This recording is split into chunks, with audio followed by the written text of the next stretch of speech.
Hi, we're going to have a chat today about Aero road bikes and regular road bikes and why buy one over the other, what's the difference between them. It's a question we always get asked in the shop, and some of our viewers have requested us to talk about them and see what we think about Aero road bikes and regular road bikes and what exactly is the difference and why is there such a difference, why would you need one over the other. So as you can see from the two bikes here, one is a Ridley Noah SL and the other is a Helium SL.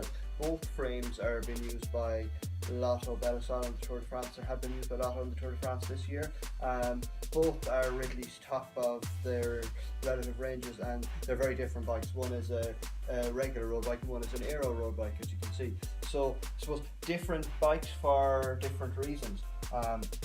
So we'll take you through what the key differences are. So before you even think about the key differences, the key question always you need to ask is what you're going to use the bike for, and what type of rider you are and what you're going to use the bike for. So let's start with the Helium SL.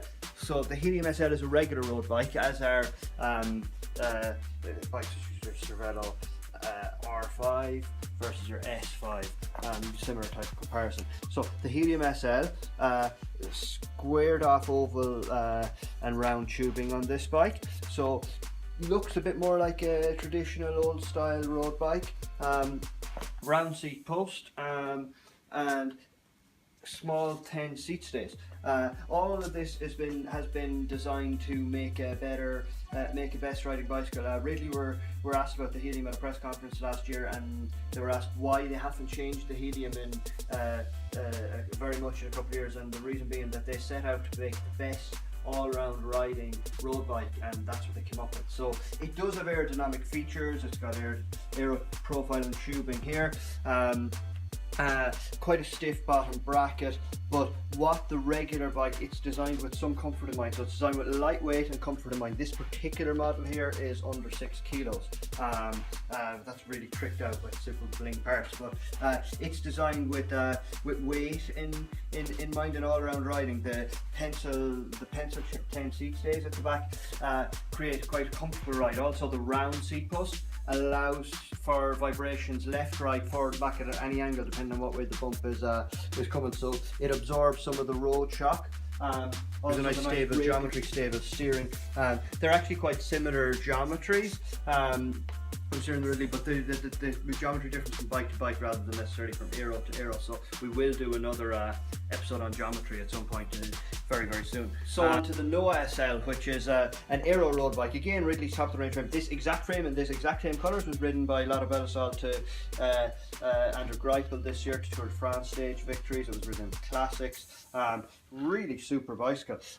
So this was designed with aerodynamics in mind to make the best possible aerodynamic bike, the fastest bike. So slightly heavier than the Helium SL because there's more to it. As you can see, the big bulky aerodynamic down tube, the fast fork, so the aero fork with it's actually got aero vents there, so it's really well proven in wind tunnel testing, and a lot of R&D money has gone into designing this bike to make it as aerodynamic as possible. Every tube has been aero profiled, the saddle, the seat post has been aero profiled.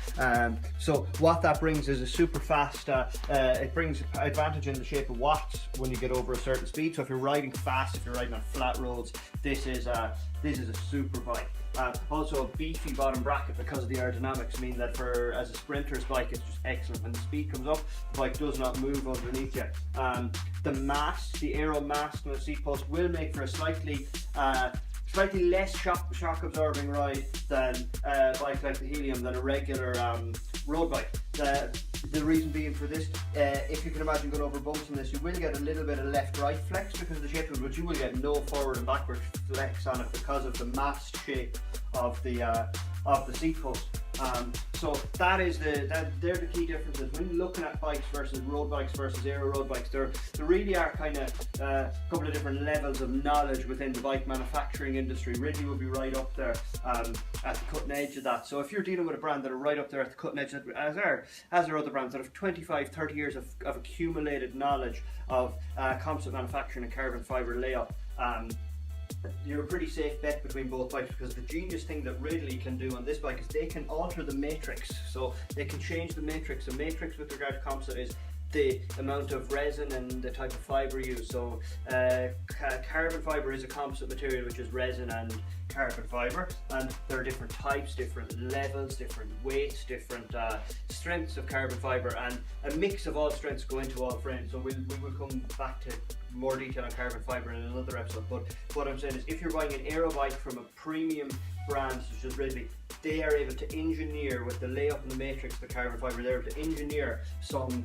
flex and some comfort into the bike for the way they smartly design the seat stays and the bike all around, yet keeping its aerodynamic shape and stiffness. So you will still have comfort. Don't be afraid of discomfort in all aero road bikes. But one word warning is that if you're going down the road of aero road bikes, and some aero road bikes, if they're just made by brands that are maybe not as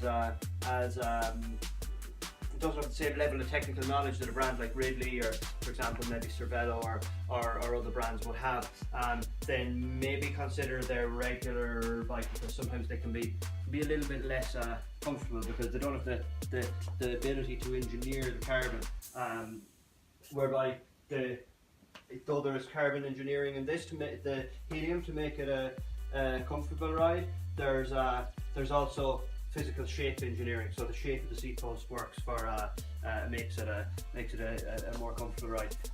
Why should you buy one over the other? Basically, it's really a question of preference. Some people buy an aesthetic. Sometimes aero wheels with aero road bikes make a really pretty looking bike.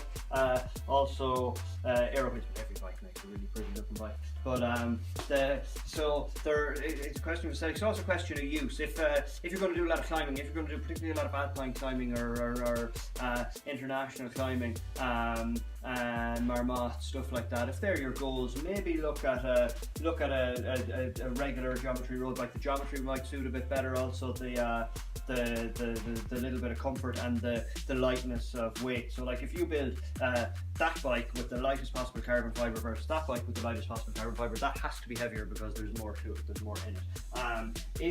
Both bikes are very, very stiff in this case, but if you're debating between the two, the likelihood is there may be slightly more flex in a non-aero road frame, just due to the nature of the stays and stuff like that. So if you're a heavy, strong, big sprinter, then consider an aero road bike. If you're a lightweight climber, you're probably a bit more suited to a lightweight road bike. If you struggle with comfort issues, you may look at a lightweight road bike. If you love going fast, if you're a man on the flat, if you want a split purpose bike, if you want to do some time trial, and look at an aero road bike.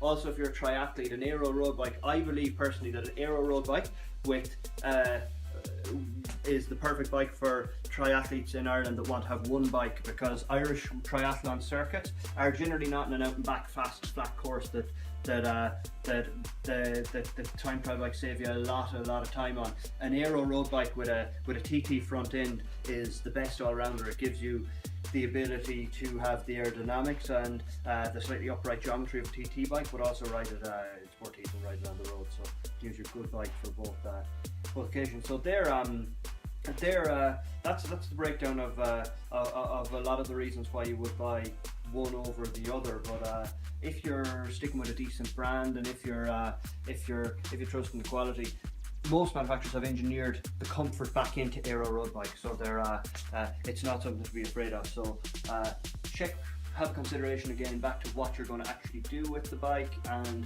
how you're going to use the bike, and that'll help lead you on the right path. But in an ideal world, you have one of each. Hope this helped.